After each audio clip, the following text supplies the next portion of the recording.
Jóvenes, ¿qué tal? ¿Cómo están? Yo sé que estás comenzando tus clases en la tarde, ya has tenido una clase de 1 hora, y ahora vamos a ir con el curso de filosofía. Acuérdense que ya estamos en la semana 6 y más o menos, como ya hemos avanzado 5 temas, es bueno siempre hacer una recapitulación, ¿no? Ya sea con el profesor o por ustedes mismos. Recapitular los temas que se han venido tratando, ¿no? Por ejemplo, en la semana 1, las nociones, es decir, las características de la filosofía, las disciplinas, cuáles son el objeto de estudio de cada una de ellas.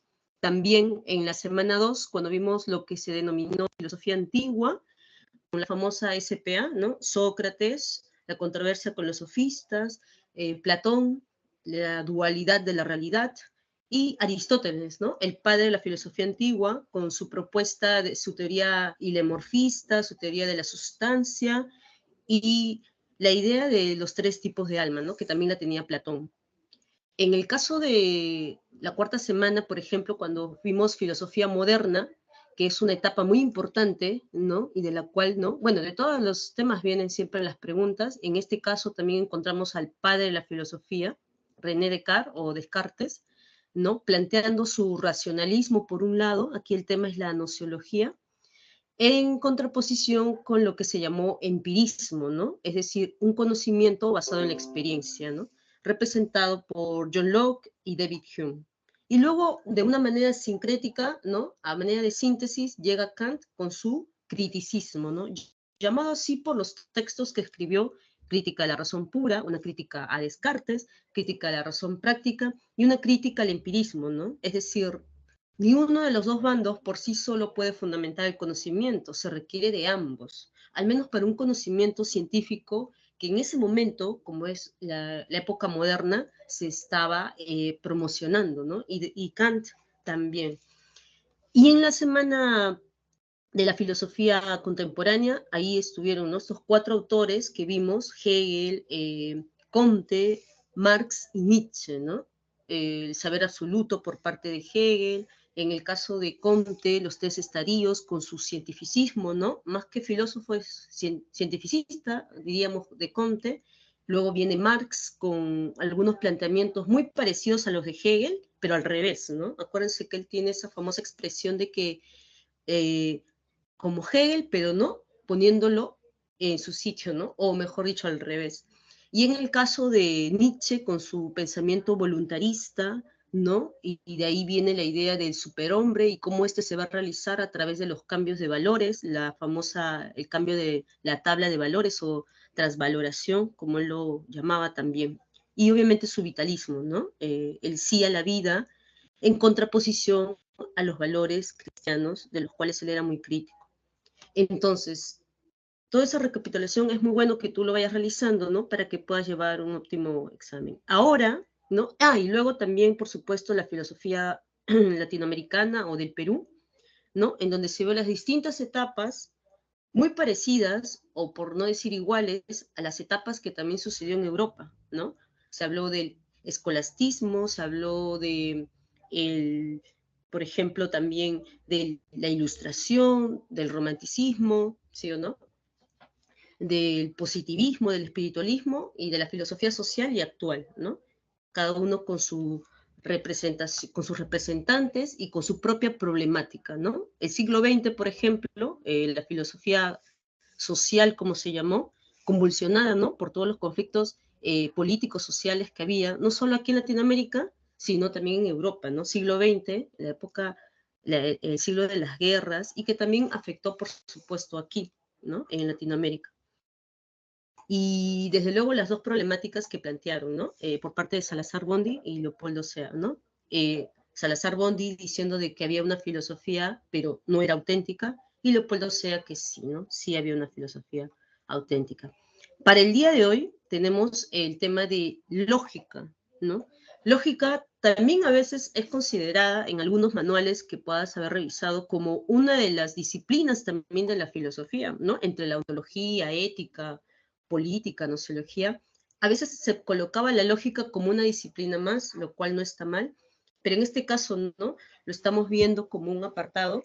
Y cuando tú escuchas la palabra lógica o lógico, ¿Qué es lo que se te viene a la mente? ¿Con qué otros términos los podemos asociar, jóvenes? A ver, no se olviden de prender su micro para que puedan responder con una o dos palabras. Si decimos lógico, lógico, ¿qué otro término se asemeja o es análogo? ¿Mm? ¿Cuál podría ser? ¿Es lógico? ¿Mm? Por ejemplo, ahorita el clima está variado, ¿no? Está haciendo un poco de sol, ¿no? De repente por tu zona quizás también. Entonces, ¿es lógico salir con chalina, por ejemplo, o con una casaca o un sobre todo? ¿Será lógico, jóvenes? ¿Ustedes qué opinan? Estudiantes del aula 92, ¿qué opinan? ¿Será lógico eso? ¿Mm? Jóvenes, no se olviden No, participar. Claro, no es lógico. O podríamos decir, no es razonable, no es coherente. Entonces, todos esos términos, coherencia, racionalidad y lógica, son análogos, porque la lógica, aparte de ser una ciencia formal, como lo dice aquí en la PPT, ¿no? Sobre todo, ¿no? Una ciencia, sobre todo también es algo que se ve en el día a día, en la cotidianidad. Por ejemplo, aquí, ¿no? En esta imagen, ¿no? Se ve a un joven resolviendo un ejercicio, ¿no? Tipo psicotécnico o de razonamiento verbal, ¿no? De repente es una serie, ¿no? Y desde luego que los pasos que él vaya a seguir dependen mucho. Jóvenes, ¿se puede ver las imágenes? Quería consultarles esto. Son imágenes agregadas. ¿Se pueden visualizar las cuatro? ¿Sí? sí, profe, sí se ve. Ah, ya. Tenía miedo que no se vean. Entonces, se supone que si este joven está resolviendo un ejercicio tipo lógico matemático, como ustedes también realizan, él va a tener que dejarse llevar por su razón, por su coherencia. Aquí no puede entrar un poco la imaginación. De repente, para cómo abordar el problema, sí, ¿no? Ahí tienes un poco de libertad, pero los pasos a seguir deben llevar una coherencia, una lógica. Acá en la segunda imagen hay una señorita resolviendo un ejercicio, al parecer algebraico, y hay unos pasos que seguir. Esos pasos tienen que ser lo más lógico y razonable posibles, porque ella va a llegar a un resultado, raíz de 2, 2 tercios, dependiendo del resultado, ella va a tener luego que demostrar. Por eso siempre en los exámenes de cualquier nivel, siempre el profesor, ¿no? Te pedía una demostración, ¿no? Por ejemplo, el profe de mate te deja un ejercicio, un examen, ¿no? En tu época escolar, y si tú no colocabas el procedimiento, como que no había mucha confianza, porque ¿de dónde salió la respuesta? Se supone que esa respuesta, que es una conclusión tuya, ¿no?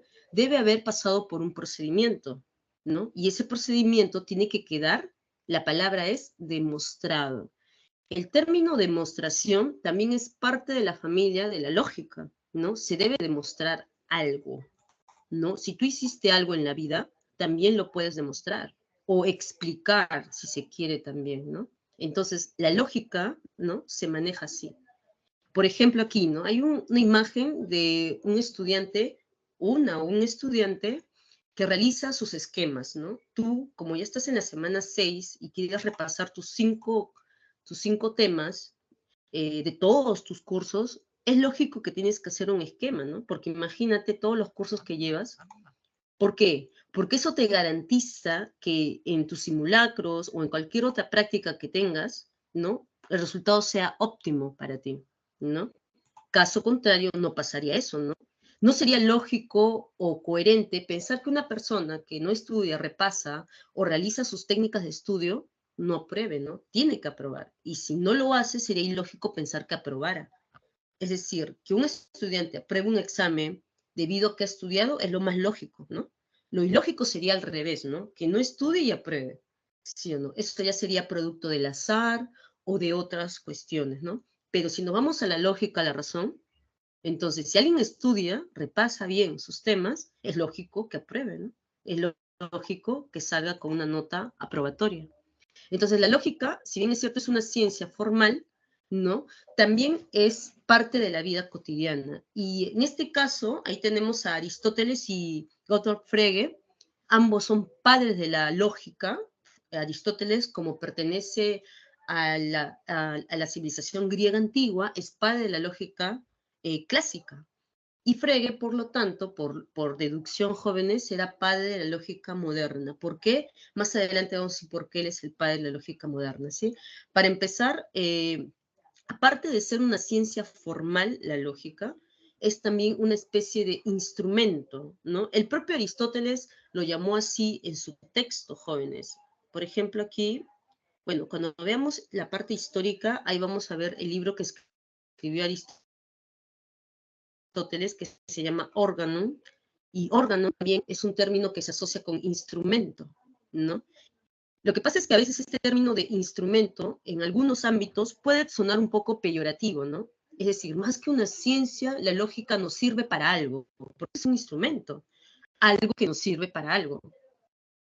Pero no tiene nada de malo, porque en el mundo de las ciencias hay ciencias que se apoyan entre ellas mismas. Como ustedes saben, la ciencia, a diferencia de la filosofía, tiene muchos ámbitos o disciplinas, ¿no? Por ejemplo, eh, la medicina, que es una ciencia fáctica, ¿de qué otras ciencias se sirve, jóvenes? Y son cursos que ustedes llevan aquí en la academia, en la PRE. De La la medicina, medicina, de la biología. ¿Química? biología, química también. O sea, se te viene a la mente eso. ¿Por qué? Entonces, por ejemplo, si un joven me dijera, profesora, quiero postular a medicina, pero dependiendo del área, ¿no? Pero no logré los puntos, pero voy a ir para biología, porque en San Marcos también, aparte de medicina, hay otras carreras relacionadas a la medicina, como puede ser, ¿no? Biología. Y alguien podría decir, ah, no puedo llegar a medicina y voy a estudiar biología. Pero entre las ciencias se apoyan, jóvenes, ¿no? No es que una sea menos que la otra. Y en ese sentido, la lógica, si bien es cierto, es una ciencia de apoyo también para otras, ¿no? Mayores, no tiene por qué el término instrumento ser un símbolo de, no sé, pues, ¿no? De una ciencia menor o auxiliar, no, ¿no? Entonces, luego vamos a ver en la parte histórica cómo Aristóteles llamó justamente a la lógica órgano, ¿no? ¿Qué significa instrumento? Entonces, como dice aquí en la PPT, la lógica, ¿no? Esta ciencia formal, vamos a ver que su objeto de estudio o por lo que se interesa, ojo, es la estructura, ¿no? La estructura, no tanto el contenido, pero no tanto digo, porque no es del todo así. Ahorita vamos a ver por qué. Pero entre el contenido y la estructura, le importa más la estructura, o mejor dicho, entre el contenido y la forma, si se quiere, ¿ya? ¿Cómo así? Por ejemplo, en el caso de la lógica, estudia lo que es la inferencia. No sé si ustedes tienen alguna noción de ese término. La inferencia, ¿cuál es su sinónimo o cuáles son otros términos que se parecen? Vamos a ver por aquí, buscar. En el caso de la inferencia, también se le puede llamar razonamiento o argumento. Ahorita vamos con eso. Pero antes de ir con esa denominación de la inferencia, veamos lo que es la proposición, porque, ojo, la inferencia es un conjunto de proposiciones. Pero, ¿qué es una proposición? Eh, un enunciado, ¿no? Acá dice expresión del lenguaje con sentido que se caracteriza por ser verdadero o falsa. Ya, pues, todo eso es un enunciado. Y seguro en lenguaje ustedes ya han visto el tema de las funciones, ¿sí o no? Del lenguaje. En el caso Sí, profesor. de, claro, por ejemplo, si yo les digo, participen, jóvenes, ¿qué función del lenguaje se estaría cumpliendo ahí? Participen, hablen, ¿no? Algo así. No es un tipo de función informativa o emocional, ¿no? Es más que nada como una especie de orden, si lo quieres tomar así, pero que en lenguaje se dice, ¿cómo se dice, jóvenes? ¿Cómo se dice en lenguaje? Una función de mandato, ¿cómo se le llamaba? Tiene otro término, ¿no? Imperativo Apelativa. o Apelativa. apelativa, exacto, ¿no? Una función imperativa o como dice Eric Sebastián, apelativa, ¿no? Es lo mismo, muy bien. Entonces, en el caso de la lógica, en el caso de la proposición, hay una expresión del lenguaje, pero que no es un mandato, es decir, no cumple la función apelativa, sino simplemente esta. Mira, fíjate, Pedro estudia medicina en San Marcos. Eso no es un mandato, tampoco es un ruego, tampoco expresa una emoción o énfasis. Simplemente es un enunciado. ¿De qué tipo, jóvenes? ¿Cuál era esa función cuando solamente nos informan o enuncian algo? Seguro que Informativa. sí sabes. ¿Cómo? Informativo, representativo. Informativa, aseverativa, exacto, muy bien, ¿no? Acuérdate que todos los cursos que llevas aquí te sirven. Ahorita vamos a dar casos de ejemplos de psicología y de seguro tú también vas a estar familiarizado. Entonces, Pedro estudia medicina en la Universidad de San Marcos. De repente Pedro no estudia medicina en San Marcos y te han mentido, no importa, diría la lógica. Porque al fin y al cabo vamos a ver que a la lógica no le importa tanto el contenido, es decir, si es verdadero o falso este enunciado o proposición, sino la estructura. Y tú dirás, ¿dónde está la estructura? Ahorita vamos a ir a ver eso. Pero antes de que veas la estructura de una inferencia o razonamiento, vamos a ver qué contiene la estructura, pues. Y lo que contiene es esto, proposiciones, las cuales pueden ser catalogadas de verdaderas o falsas. Es decir, solo se le puede llamar verdadero o falso a las proposiciones, ¿sí? Porque ahorita va a salir otro término, válido o inválido, que no es para las proposiciones, ¿sí o no? Y tú te vas a dar cuenta a qué situación merece ese término. Pero antes de eso, jóvenes, fíjense, algo rápido nada más, ¿no? En 5 segundos. Por ejemplo, el ejercicio que está aquí, el primero, ¿cuál sería la respuesta? Aquí está la serie y aquí abajo tienes las alternativas. ¿Cuál sería? A ver, ¿cuánto te demoras? ¿Mm? Tienes que usar tu lógica, La tu D. coherencia. Exacto, qué rápido. Muy bien, Luis Fernando. La D de dado, ¿no? Obviamente que para dar esa respuesta, ¿no? Si todos aquí en este salón 92, y estoy segura que es así, somos coherentes, razonables, nadie va a estar en contra de Luis Fernando, ¿no? Nadie podría estar en contra. Si es que la razón y la coherencia gobiernan tu mente, ¿no? ¿Sí o no? Entonces, te das cuenta, eso es la lógica.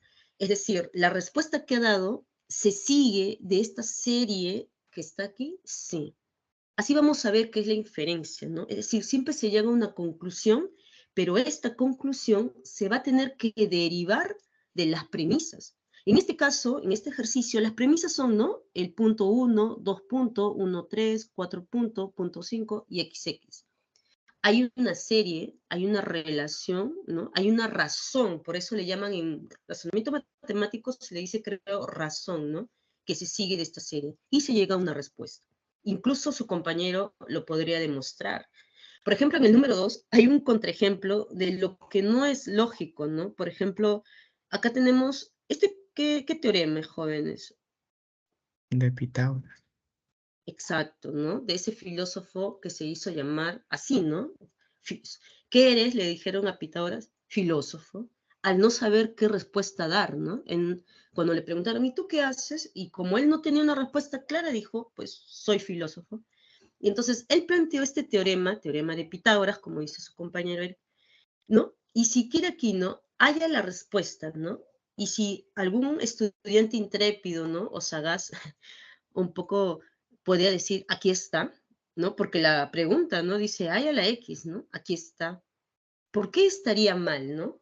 Porque para poder llegar a una respuesta o a una conclusión, siempre se tiene que demostrar. No por algo, la lógica es una ciencia, jóvenes, ¿no? Estamos diciendo desde el inicio que la lógica es una ciencia.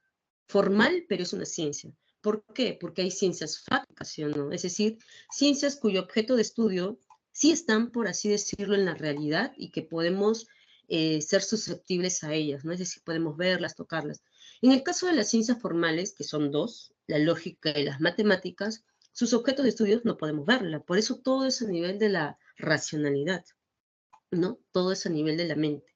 Entonces, aquí dicen, ¿no? Yo te lo demuestro. Entonces, para poder comprobar o decir lo que dijo Pitágoras hace muchos siglos, entonces sí se llega a una demostración, sí, pero toda esta demostración es lógica, lógica matemática si se quiere, ¿no? Es decir, se usa la coherencia. ¿Es lógico, es coherente esta demostración? Sí. ¿Y se llega a la conclusión dada por Pitágoras de su teoría o teorema de Pitágoras? Sí, ¿no? Se comprueba, se corrobora, es decir, la conclusión se deriva, ¿no? De toda esta demostración. Es así que llegamos a lo que es el razonamiento, o también llamado argumento, es lo mismo, ¿sí? O también la inferencia. Acá no está, pero la inferencia es un término que es muy parecido a lo que tú has visto en razonamiento verbal, ¿sí o no? ¿Han llegado a ese tema de la inferencia en razonamiento verbal? Sí, profesor. ¿Y qué es la inferencia, al menos en razonamiento verbal? Ese nivel inferencial. ¿En qué consiste? Extraer información implícita a través de información explícita. Ah, correcto, correcto, Eric. Claro, extraer, ¿no? Es decir, alguna conclusión, podríamos decir, como dices, compañero, que no necesariamente esté explícita, es decir, ahí, ¿no? Tal cual en el texto. Claro, ¿no? Hay tipos de niveles. Por ejemplo, el primer nivel es algo más literal, ¿no? Es decir, ¿quién es el personaje principal de la lectura dada? Entonces tiene que estar en el texto, ¿no? No lo voy a adivinar. Ya ese es el nivel literal, ¿no? Tal cual como está en el texto. Pero ya el nivel inferencial, como dice su compañero Eric, ya, ahí sí tengo que extraer del texto, pero no está de manera literal, ¿no? Está ahí, de alguna manera, implícita, como dice, tengo que leerlo, tengo que interpretarlo, pero que se deriva de la lectura, se deriva de la lectura. ¿Necesariamente tiene que salir de la lectura? Sí. Entonces, en el caso de la lógica pasa lo mismo, porque el o argumento también es una estructura, habíamos dicho desde el inicio, ¿no? ¿Te acuerdas que la estructura es lo que le importaba a la lógica? Porque acuérdense que la lógica, tú te preguntarás, ¿y por qué le importa más la estructura que el contenido? Porque recuerden que la lógica es formal, y formal viene de forma, es decir, más le importa, por así decirlo, la forma, es decir, la estructura. La respuesta es sí. Entonces, pero la estructura o esta estructura está conformada, dice, o compuesta por proposiciones, ¿no? Y estas proposiciones tienen dos nombres, ¿no? Como puedes ver ahí, unas son llamadas premisas, porque van antes, están previas ¿a qué? A la conclusión. Y la conclusión no es otra cosa sino que otra proposición más, solo que se le llama conclusión. ¿Y por qué todas estas tres oraciones son proposiciones? Porque si te das cuenta, cada una de ellas son enunciados aseverativos, ¿no? O informativos, si se quiere, ¿no? Ahora, si son verdad o mentira, bueno, ¿no? Habría que constatar con los hechos. Pero por mientras a la lógica no le interesa. Lo que sí le interesa es que la conclusión que está aquí, Perú es soberano, haya sido extraída, ¿no? Como dice, de las premisas. Y fácilmente, si tú eres, ¿no?, una persona lógica, razonable, te guías por tu razón, te das cuenta de que la conclusión, ¿no?, está bien, ¿no? Es decir, es válida. Aquí viene el término de validez o invalidez, ¿no? Lo válido o inválido en todo caso siempre se hace referencia a la estructura, al razonamiento o al argumento, ¿no? En cambio, estas oraciones o proposiciones, como están aquí, ellas sí tienen, ¿no?, la categoría de poder ser o verdaderas o falsas. Pero el todo, es decir, la estructura, eso sí podemos decir si es válido o inválido. No podríamos decir que es verdadero o falso. No, no, no. Porque eso sería algo de contenido, ¿no? Ahorita vamos a ver algunos ejemplos de lo que es válido a diferencia de lo que es verdadero, ¿ya? Pero antes de ir con eso, vamos primero con esta estructura. Entonces, si tú tienes aquí todas las naciones son soberanas, ¿no? Entiendes esta idea general o premisa general, porque dice todos, ¿no? Es algo general o universal, si se quiere. Y luego en la siguiente premisa dice, Perú es una nación también. Por lo tanto, ¿no?, Perú es un país soberano, ¿no? Puedes tachar incluso nación, nación, porque se repite, y te quedas con el sujeto Perú y con el predicado soberano. Perú es soberano. ¿Necesariamente se deriva de aquí, de estas premisas, la conclusión? La respuesta lógica es sí. Entonces, a toda esta estructura, ese es el objeto de estudio de la lógica. No la oración, las cuales la conforman, sino toda la estructura, ¿no? La conclusión que se deriva de todas estas premisas. Entonces, por ejemplo, aquí tenemos, ¿no? Ahí está justamente el filósofo que decía que no había una filosofía auténtica. ¿Cómo se llamaba ese filósofo, jóvenes, peruano? Que decía Augusto que no Salazar había una Gómez. filosofía. Ahí está, ¿no? Augusto Salazar, bueno, aquí tienes una foto. Entonces, si yo tengo una premisa, ¿no? Que dice, todos los filósofos son serios, ¿no? Porque usan la razón, quizás son serios. Ahora, si esto para ti es verdad o no, a la lógica, por mientras, no le importa, ¿no? Lo que le importa, acuérdate, es cómo tú vas deduciendo la conclusión, ¿ya? Entonces, podemos haber puesto aquí todos los filósofos son alegres, es decir, no varía la estructura, ¿no? El contenido sí, pero acuérdate que ahorita estamos viendo si es válido o inválido, ¿ya? La premisa uno dice, todos los filósofos son serios. Augusto Salazar Bondy es filósofo también. Entonces, puedes eliminar lo que se repite o simplemente de frente decir, Augusto Salazar Bondy, como es filósofo, por lo tanto, es serio, ¿no? ¿Se entiende esta conclusión que sale de las dos premisas, jóvenes? ¿Se entiende o no se entiende que se deriva necesariamente? Sí se ¿Mm? entiende. Se entiende, ¿Se ¿no? entiende? Incluso podríamos, claro, ¿no? Podríamos aplicar lo que ustedes hacen en matemáticas, ¿no? Cuando ustedes están dividiendo multiplicaciones, sí o no que cuando el denominador, creo que se dice, ¿no? Lo que está arriba, el denominador con lo de abajo, ya me olvidé el nombre, cuando se repiten, ¿no? Se puede simplificar. Y de acuerdo a eso se va simplificando. Aquí se hace lo mismo, ¿no? Como filósofo se repite abajo filósofo, eso que está subrayado lo podemos eliminar y te queda Augusto Salazar Bondy es serio o tiene la cualidad de ser serio, ¿no? Lo que está subrayado lo podemos eliminar porque se repite y nos queda el sujeto y el predicado de arriba. Igual pasa acá abajo, ¿no? Aquí está Bartolomé de las Casas que tenía, ¿no? Que él defendía a los indígenas, pero en un sentido paternalista, ¿no? Porque acuérdate que, ¿quién era el otro filósofo de la época de positivismo que también defendía a los indígenas, aparte de Bartolomé? De la época de la escolástica, pero en la época del positivismo, ¿cómo se llamaba ese filósofo controversial, anarquista, proindígena? ¿Mm? Manuel González Prada.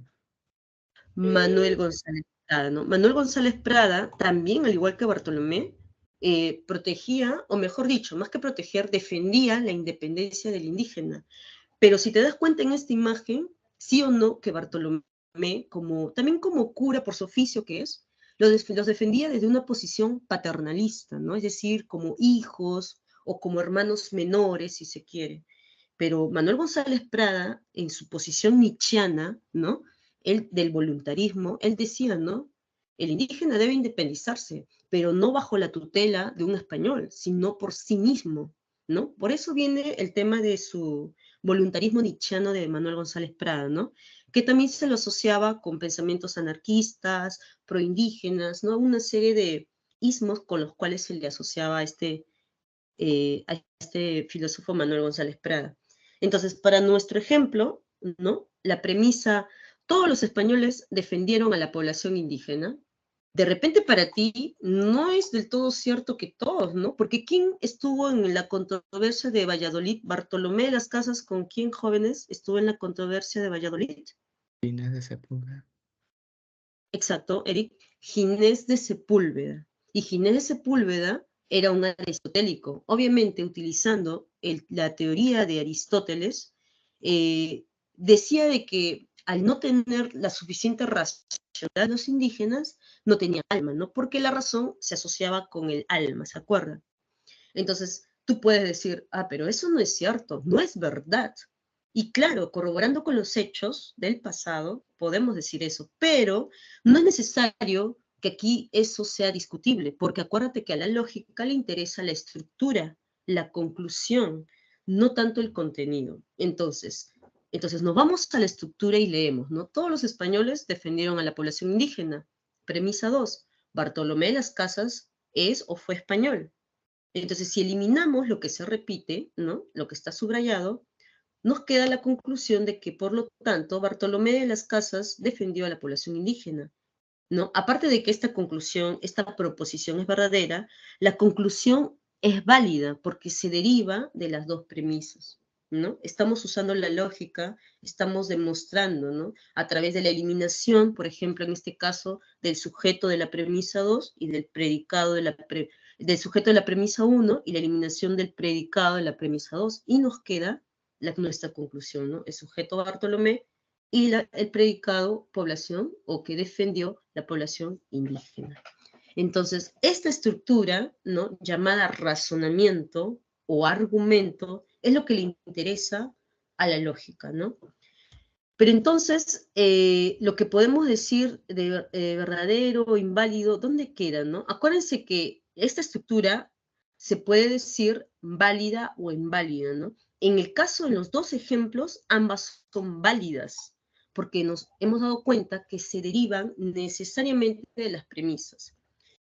Pero, ¿qué pasa con los contenidos, no? Por ejemplo, en el caso de las oraciones o enunciados aseverativos o las proposiciones para nuestro curso, cuando nosotros decimos la Universidad Nacional Mayor de San Marcos es la decana de América, ¿eso es verdad o es falso, jóvenes? ¿Ustedes qué dirían?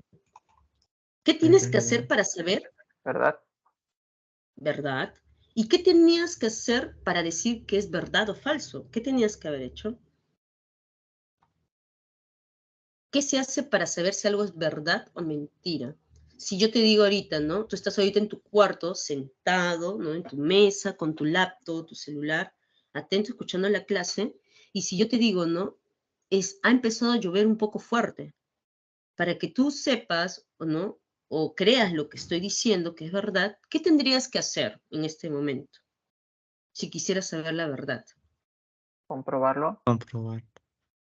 Claro, comprobar, es decir, salir, ¿no? O ver por la ventana al menos, ¿no? Y corroborar si el enunciado se corresponde con los hechos. Cuando hablamos de verdades o falsedades en todo caso, siempre se relaciona con los hechos de la realidad, obviamente. Entonces, si no está lloviendo, ustedes dirán falso, ¿no? Y si efectivamente está lloviendo, dirán, ah, ya sí, es verdad lo que dice, ¿no? Entonces, cuando uno quiere decir verdad o falso, siempre se debe corresponder, o como ustedes muy bien han dicho, corroborar con los hechos de la realidad. Lo que no pasaba aquí, ¿no? Lo que no pasaba aquí. Aquí todo es formal, nada más. Aquí todo es demostrando, ¿no? Es más, de repente, Bartolomé de las Casas nunca defendió a la población indígena, supongamos, aunque sabemos que sí.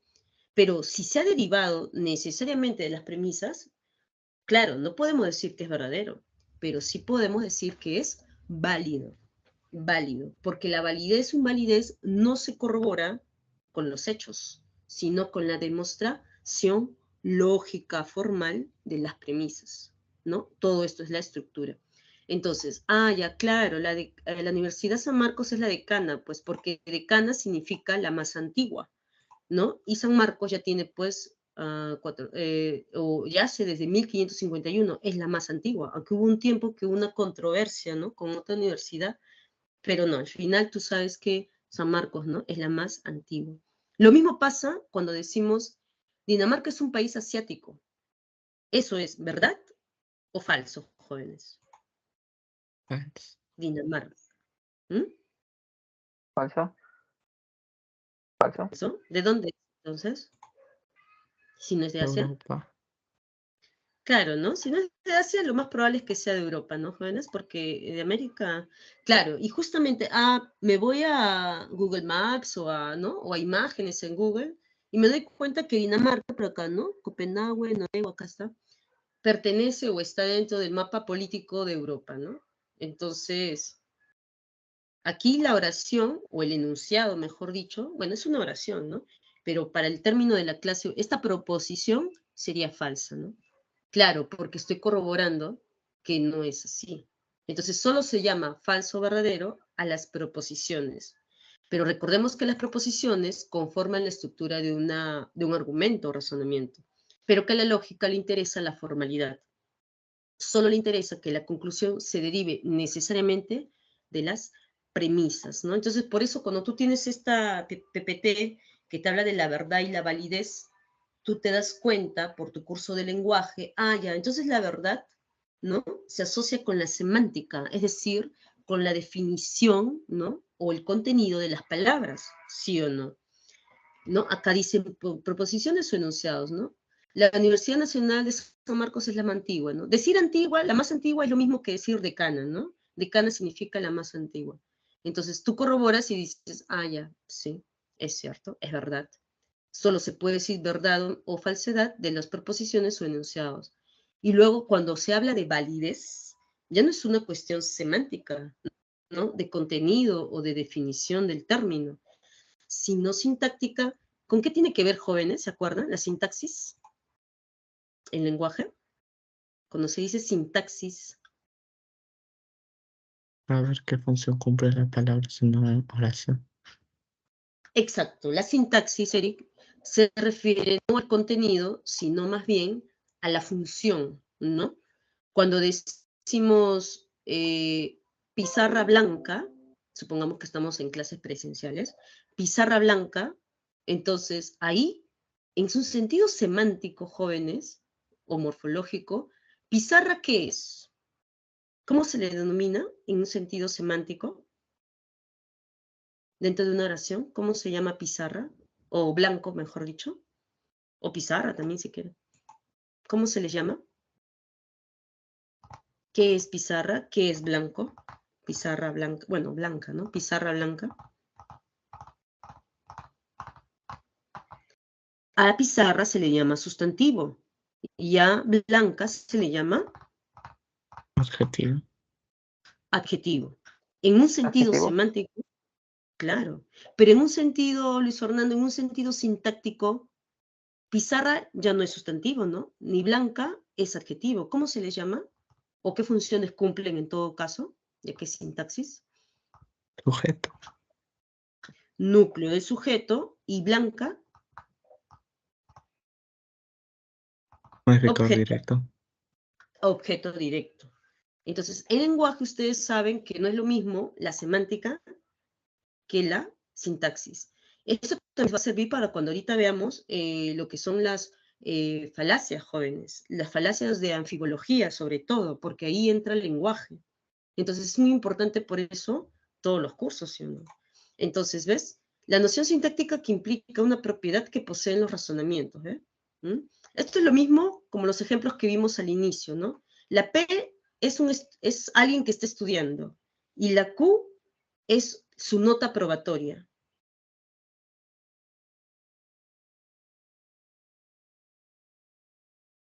Es decir, repasó, estudió, ¿y qué concluyó, jóvenes? ¿Qué era la Q? ¿Se acuerdan? ¿Qué es la Q? Aprobó. Aprobó. Y es lo más lógico que puedas hallar, ¿no? Esto es lógica, esto es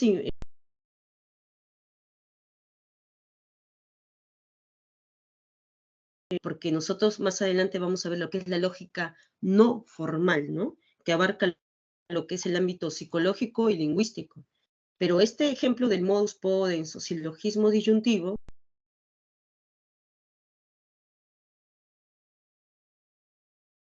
aquí está de alguna manera formalizado, ¿no?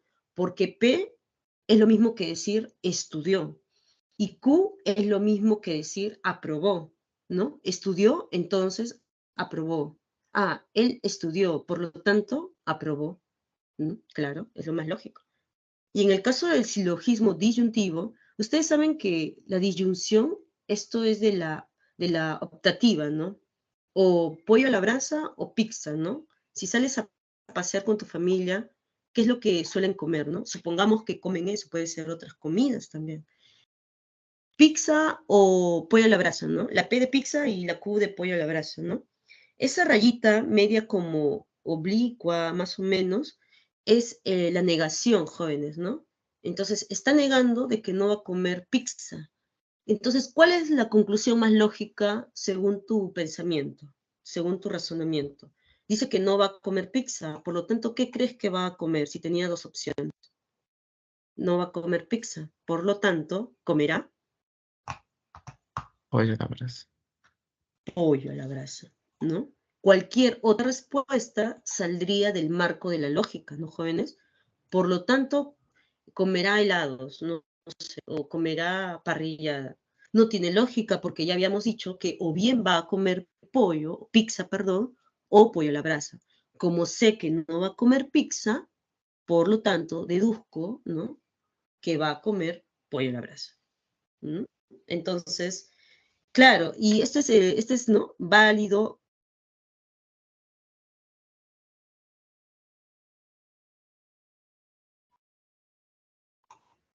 Bueno, antes de ir con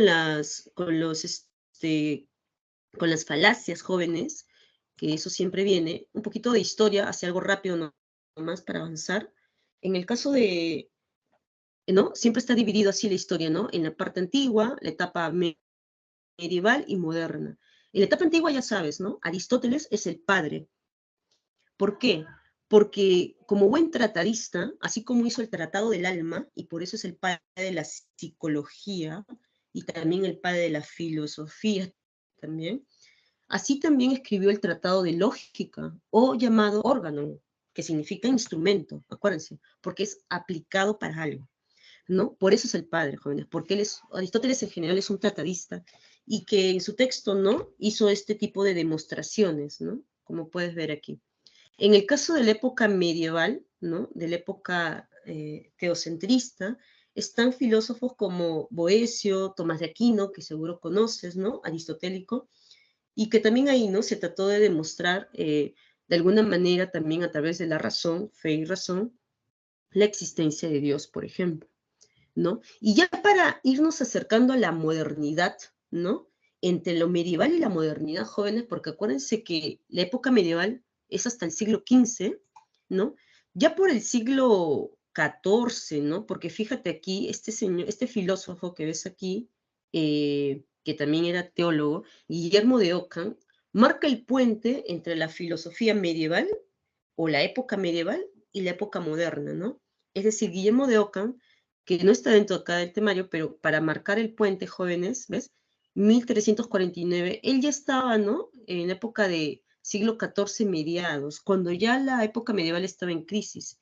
Y él plantea su famosa navaja de Ockham, ¿no?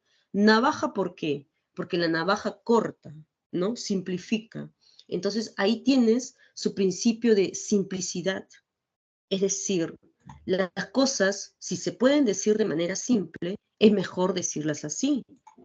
Por ejemplo, hasta ahorita, lo que te voy diciendo, ¿lo sientes complejo o lo ves simple? Pero sé sincero,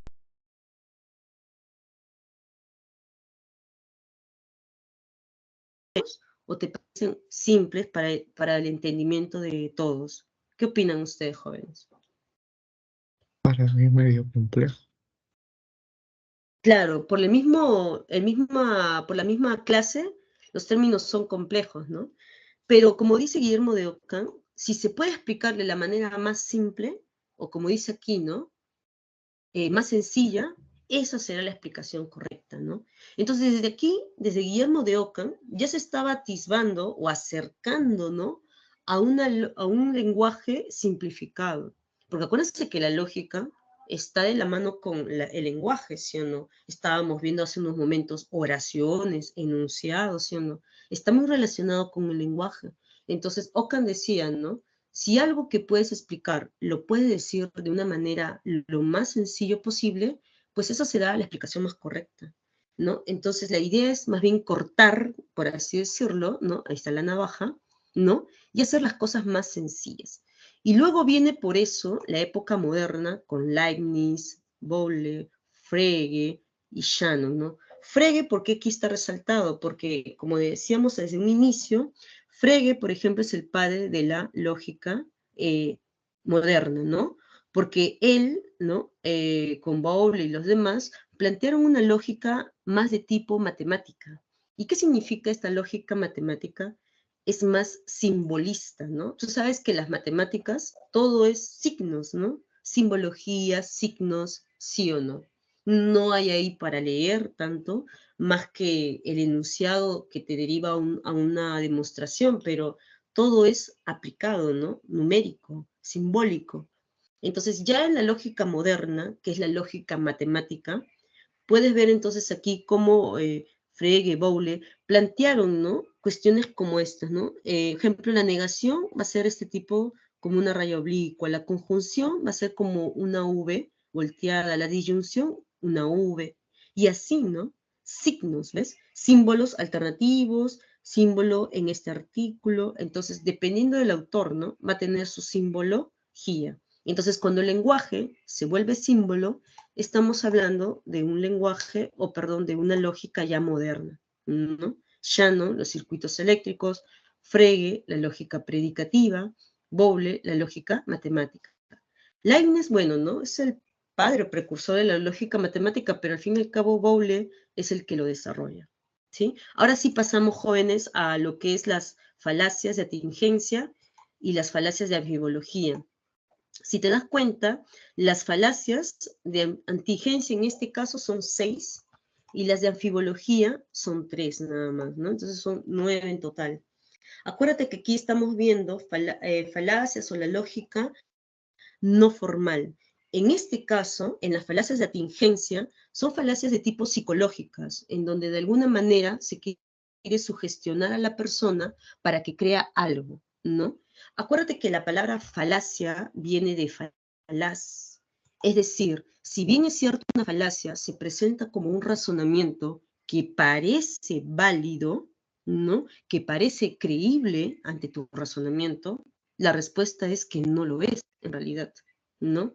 Pero ¿por qué suele parecer? Porque está de una manera construido que parece que sí, ¿no? Por ejemplo, la falacia ad baculum es la falacia de la fuerza o del poder, ¿no? En ese sentido, por ejemplo, ¿no? Si alguien dice, como el estilo de crianza autoritario que ves en psicología, si un padre castiga a un hijo física o psicológicamente y el joven le dice, ¿por qué haces esto? El padre, si es autoritario, dirá, porque soy el papá, ¿no? O porque yo soy la autoridad. Entonces, esa explicación, ese argumento para el castigo, sea físico o psicológico, es una falacia, ¿no?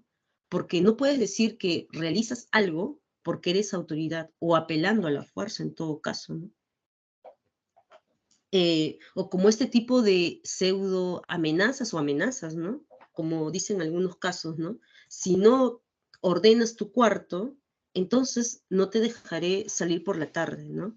De alguna manera es como un consejo, un mandato, pero en realidad, ¿no? Se está apelando a la fuerza, ¿no? A la amenaza, en todo caso, ¿no? Es un sí condicional, te están condicionando. En el caso de la falacia, de la falacia ad hominem o contra el hombre, en este tipo de situaciones no se ataca las ideas de las personas, que es lo que se debería de hacer, sino se ataca a la persona, ¿no? Se ataca a la persona, a sus ideas, a sus creencias, ¿no? Y no sus argumentos. Incluso se puede atacar hasta su aspecto físico y desacreditarlo por ello. Pero ya sabemos que eso es una falacia, ¿no? Es una falacia.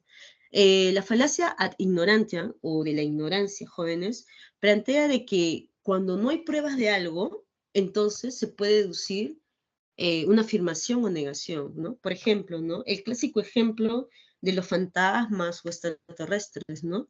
Si tú bien puedes decir, no hay pruebas de que existan fantasmas, por lo tanto, no existen. Claro, pues, si no hay pruebas, entonces no existen. Si bien es cierto, puede parecer un argumento razonable, no lo es en el fondo, es una falacia, ¿no? Porque también podríamos decir lo contrario, ¿no? Como, por ejemplo, ¿no? No hay pruebas de que no hay extraterrestres o fantasmas. Por lo tanto, sí hay fantasmas o extraterrestres, si quieres.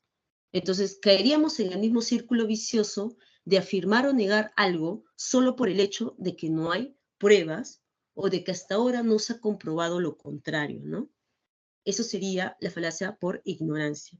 La falacia ad misericordiam o por la misericordia o piedad es tratar de convencer a alguien de tu argumento apelando a la pena, ¿no? Como suelen hacer muchas personas, ¿no? Que, por ejemplo, se las llevan presas y cuando ya están con las esposas, ¿no? En las manos, encadenados o enmarrocados, empiezan a llorar o a suplicar o incluso se arrodillan para que no los lleven a la comisaría.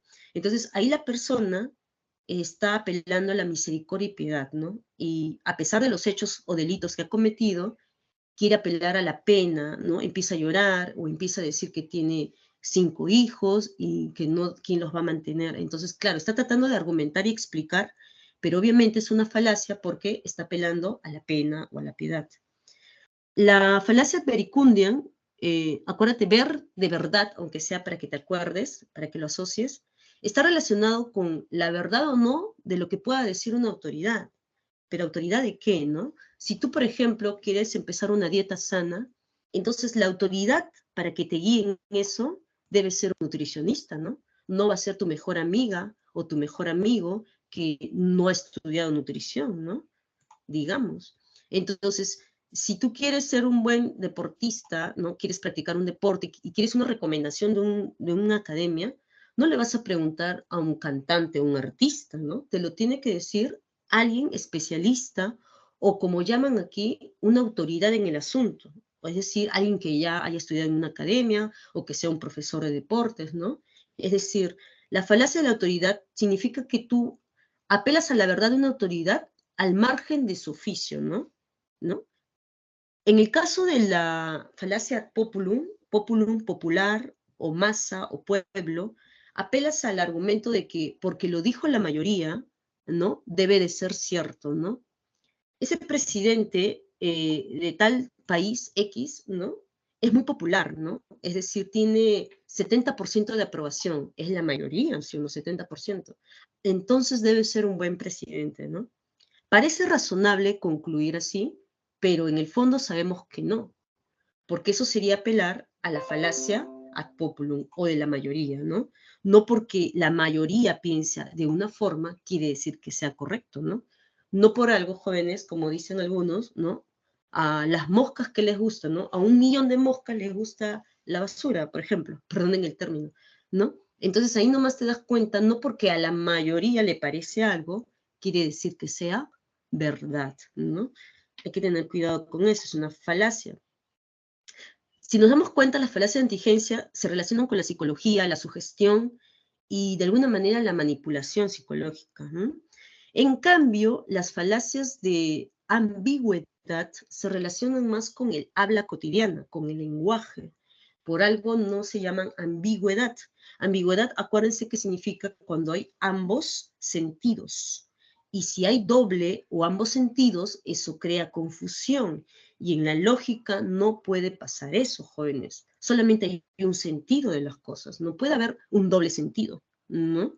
Entonces, existen tres. El equívoco se relaciona con el ámbito semántico. ¿Por qué? Porque aquí, por ejemplo, dice, ¿no? Napoleón está tomando Malta, ¿no? Le dice a un personaje histórico que de seguro lo vas a poder deducir por la imagen. Entonces, inmediatamente se preocupa porque la persona confunde el término Malta con una ciudad, ¿no? O con un territorio. Pero lo que le estaba diciendo a la persona es que la persona está tomando malta, ¿no? Es decir, un energizante, un tipo de bebida que te da energía. Pero la persona se equivocó, justamente equívoco. ¿Pero por qué? ¿Por qué cayó en esa ambigüedad? Porque justamente los términos están siendo usados en diferentes contextos. La otra persona le dice Malta y la otra persona entiende Malta en su otro sentido, ¿no? Semántico. Pero en cambio la filología no pasa, es decir, pasa una ambigüedad, pero no en el sentido semántico, sino en el sentido sintáctico, es decir, en la función que cumple. Por ejemplo, cuando acá dice prohibido fumar gas inflamable, ¿no? Hay una confusión, una ambigüedad, porque nosotros no sabemos si acá dice prohibido fumar, que fumar, voy a fumar un gas inflamable, o es que está prohibido fumar porque en ese sitio, ¿no? Hay una dispensión de gas inflamable. Entonces, yo no entiendo si es una situación o la otra. Entonces, cuando hay una confusión, entonces ahí hay la falacia de la anfibología, ¿no? Por la función, no tanto porque se repita el término, como en el caso anterior del equívoco, eso sería una términos polisémicos, ¿no? En cambio, aquí es por el orden de las palabras cuyas funciones no se establecen del todo, ¿no? Yo no sé si fumar, se refiere al fumar gas, ¿no? Inflamable, o porque la zona en la que se prohíbe fumar, ¿no? Se dispensa el gas inflamable, ¿no? Crea confusión. Y para terminar, jóvenes, el énfasis, como su mismo nombre lo dice, se refiere al acento con el cual decimos las cosas, ¿no? Es como, por ejemplo, yo les dijera, ¿no? La clase todavía no termina, yo les digo, ¿no? Con énfasis. Y tú dirás, pero ya son las 4:20, ¿no? La clase todavía no termina. ese es mi mayor deseo, ¿no? Que todavía las clases no terminen. Claro, dependiendo del acento de colegio, ¿no? Vas a tu casa y te dicen, tu mamá está en el hospital. Y luego te dicen, es que acaba de dar a luz tu prima y ella ha ido a cuidarla. Pero ese primer enunciado, que tu mamá está en el hospital y con énfasis, te hace pensar lo peor, ¿sí o no? Te crea confusión y puedes pensar que tu mamá, no sé, pues está mal o ha tenido un accidente incluso, ¿no? Entonces crea confusión. Si crea confusión a nivel del habla, es una ambigüedad, pues una falacia, jóvenes, ¿no? Y ya jóvenes, para ir terminando, ya esta falacia, el tema de las paradojas, que como puedes ver aquí, el término es que es una contradicción nada más. Las paradojas es una contradicción de la afirmación. El clásico ejemplo es de los sofistas, ¿te acuerdas? Los sofistas decían que no hay una verdad. A ver, dime tú, ¿en dónde está ahí la paradoja de lo que dicen los sofistas? Los sofistas dicen, no hay una verdad, todo es relativo. ¿Dónde está la paradoja ahí, jóvenes? No hay una verdad, dicen los sofistas. A ver, ya para ir concluyendo la clase, perdónenme. ¿Mm? En lo Viene que dicen sería verdad. claro, ¿no? Si viene Jordas o Protágoras y le dice a Luis, no hay una verdad, entonces Luis le dice, entonces lo que tú dices también no es verdad. O si no, todo es relativo, entonces Luis le dice, entonces lo que tú dices, Protágoras, también es relativo, ¿no? Entonces Protágoras se queda pensando. Claro, pues ellos relativizan todo, pero al afirmar eso, ya están hablando de un axioma o de una categoría general, ¿no? Entonces cae en un círculo vicioso, como también el otro filósofo dice, ¿no? La paradoja del mentiroso. Todos los cretenses mienten, ¿no? Y este de aquí es un cretense, este personaje. Entonces tú te pones a pensar, ¿no? Él dice que todos los cretenses mienten, pero él es un cretense, entonces debe de mentir. Entonces es mentira que todos los cretenses mienten, por lo tanto deben de decir la verdad. Pero si dicen la verdad y luego este cretense dice de que todos mienten, entonces es cierto de que los cretenses mienten. Entonces, si te percatas, se crea un círculo vicioso y a ese círculo o contradicción se le llama paradoja. Los jóvenes, chicos, les agradezco mucho su atención y su paciencia. ¿Se puede ver las claves de tus preguntas? Sí, Avísame, por favor, profesor. rápidamente. Ya, Sí jóvenes, se ve, ahí profe. están. Ahí se ve, ¿no? Entonces, tómenle captura,